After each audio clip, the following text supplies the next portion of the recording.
వచ్చినాయి నారాయణ దగ్గర వాళ్ళంతా మబ్బుల పడ్డట్టున్నది. పింక్ ఫ్లవర్స్ కొన్ని అయితే వచ్చినాయి. చిట్టిపిట్టలు ఇప్పటిదాకా ఉండే చెట్టు మీద.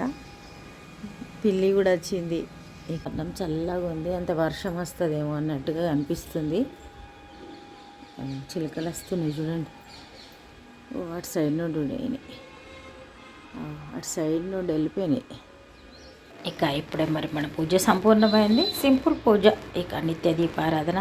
ఈరోజు సండే రోజు ఇక అగ్నిహోత్రం చేయడం. ఈ మధ్య అయితే దాదాపుగా 1 month అయింది కావచ్చు.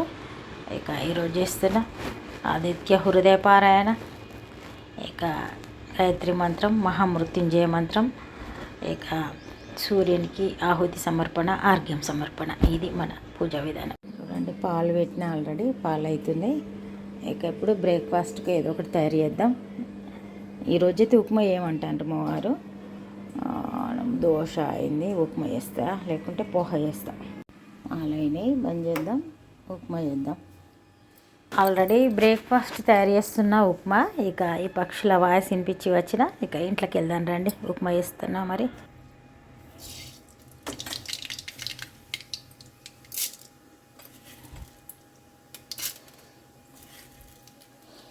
నేనైతే మినపప్పులు వేస్తున్నా. గుండు మినపప్పు, మామూలుగా పొట్టిది కూడా వేసుకోవచ్చు,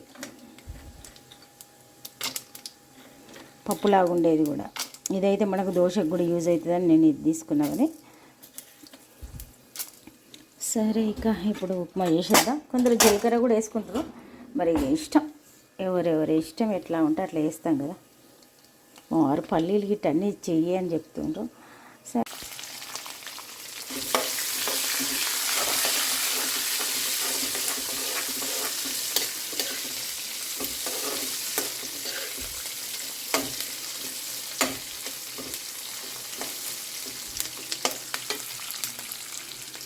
ఇప్పుడు కొత్తిమీర కూడా వేసుకుందాం. కొత్తిమీర, కరివేపాకు.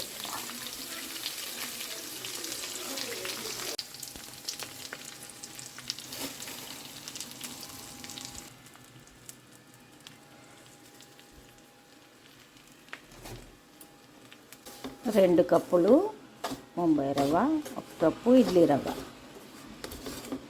అట్లా వేసుకుంటే మంచిగా ఉంటుంది. కొంచెం పొడి పొడిగా వస్తుంది.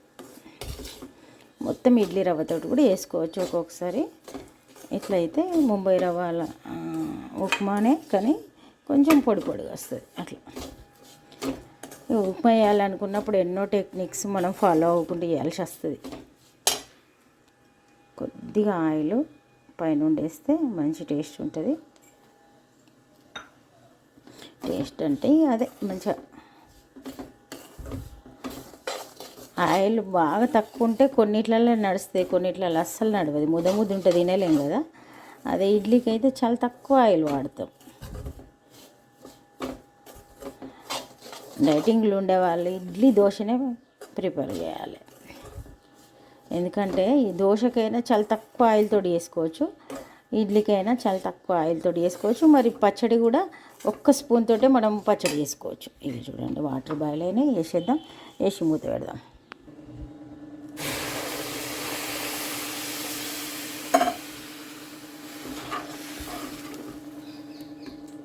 రామచిలుకలు చూడండి, మన పొద్దున్నే అన్ని పక్షుల కిలకిల రావాలు.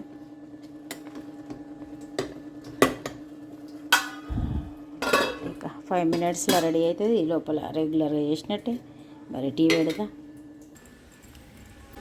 చిలుక చూడండి అక్కడ కూర్చుంది, అల్లరి వేస్తుంది. అంత దూరం నుండి అల్లరి వేసినా మనకి ఇంట్లోకి ఎట్లా వినిపిస్తుంది.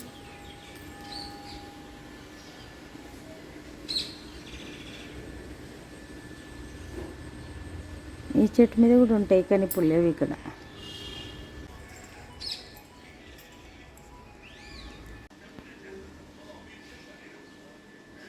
ఇది ఇప్పటికీ 2-3 సార్లు పోయి వచ్చింది అటు ఇటు. వరిదాన్ని ఏం తింటే ఏమో నేను ఎక్కువ ఒకటి మగపిట్ట, ఒకటి ఆడపిట్టనే వస్తాయి. అది రండి, వాటికి తేడా అది భలే మళ్ళీ వచ్చినాయి.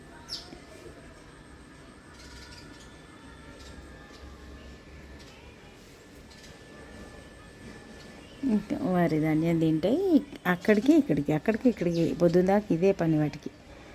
మనం ఎటైనా బయటకు వెళ్తే డోర్ పెట్టుంటుంది, ఇక మనం అసలు అలికిడి కనిపించేది కదా. అట్లాంటప్పుడైతే ఇన్ని ధాన్యం కింద రాలుతాయి మన వచ్చేసరికి.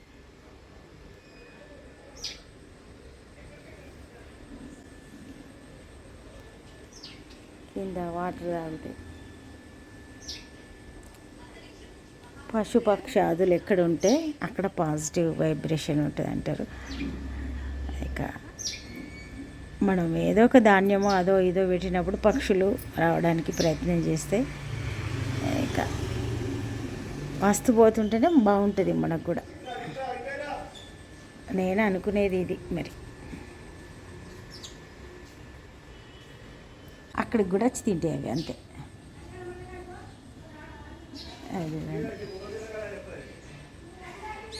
అండి నేను అరుణానందగిరి. ఇక ఈరోజు మరి మన వంట ఈరోజు చూడండి,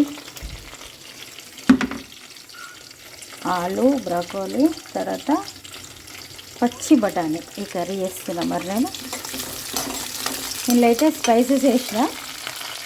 ఫస్ట్ ఆయిల్ వేసిన తర్వాత ఉల్లిగడ్డ పచ్చిమిర్చి వేసి స్పైసెస్ అన్నీ వేసిన.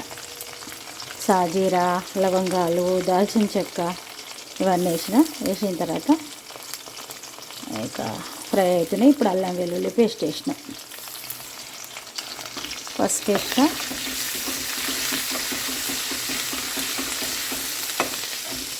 ఇవన్నీ కూడా ఒక్కసారి వేస్తా. ఒక్కొక్కసారి ప్రశాంతంగా చేయాలనిపిస్తుంది, ఒక్కొక్కసారి మనం వంట చేయాలి కాబట్టి చేయాలి అంతే అట్లా అనిపిస్తుంది. ఇదంతా కూడా దేని మీద ఆధారపడి ఉంటుందంటే మన హెల్త్ మీద ఆధారపడి ఉంటుంది. హెల్త్ బాగుంటే అన్నీ బాగుంటాయి కదా అట్లా. ఇంకా ఇట్లా ఉంది. దీంట్లో మనం జీడిపప్పు పేస్ట్ కూడా వేసుకోవచ్చు ఒకవేళ ఇష్టం ఉంటే. ఇవన్నీ కూడా వేసేస్తా. ఇక ఇప్పుడు ఏం చేయొద్దు, స్టవ్ మీద పెట్టి స్టవ్ తక్కువ పెట్టి స్టీమ్ కానివ్వాలి అంతే.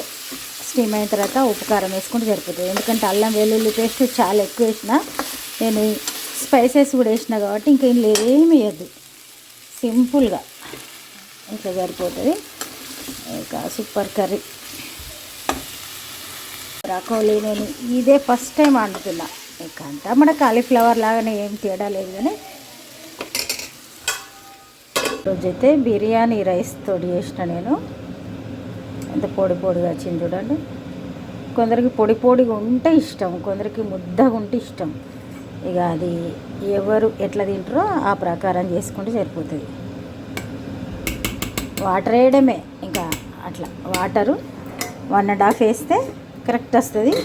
1కు 1 అయితే మరీ పొడి పొడిగా అయిపోతుంది అట్లా. సరే ఇక కర్రీ ఉడుకుతుంది, అన్నం కూడా అయింది దాదాపుగా. స్టవ్ బంద్ చేద్దాం. ఈ హీట్కి ఇంకేమన్నా ఉమ్మగిలేదు ఉంటే ఉమ్మగిలుతుంది. ఇప్పుడు రైతా చేస్తాను నేను అండి. కొత్తిమీర కూడా వేసిన. ఇక ఇప్పుడు ఉప్పు కారం వేసి మూత పెడితే ఆలు మగ్గిపోయినాయి చూసిన, అందుకని ఆలు మగ్గినాయి కాబట్టి మొత్తం ఉడికిపోయినాయి.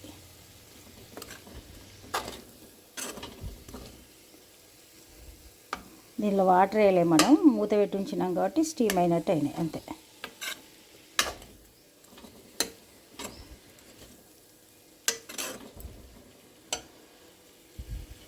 ఉప్పు కారం వేసి మూత పెడదాం.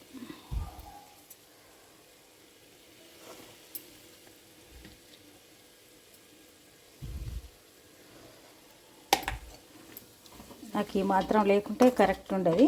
మీకు తక్కువ కావాలనుకుంటే తక్కువ కూడా వేసుకోవచ్చు అంతే. ఒకవేళ వాటర్ వేయాలనుకుంటే ప్లేట్ పెట్టి దాని మీద వేస్తే ఓకే, అట్లా కూడా వేసుకోవచ్చు. మరీ చప్పగా తినాం కదా, అందుకని ఇట్లా వేసిన. మూత పెడదాం. మంచి కమ్మటి స్మెల్ వస్తుంది, సూపర్గా ఉడికిపోయింది చూడండి.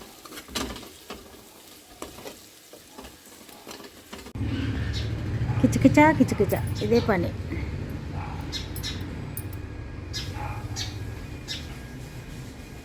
చూడండి ఈరోజు మరి మన కర్రీ సూపర్గా ఉంది, వేడి వేడిగా రైస్ అనుకోకుండా చేసిన వాళ్ళు ఎందుకో పెరుగు రైతా. ఇది మరి మన లంచ్ అయితే ఇట్లా ఉంది, చేసేద్దాం.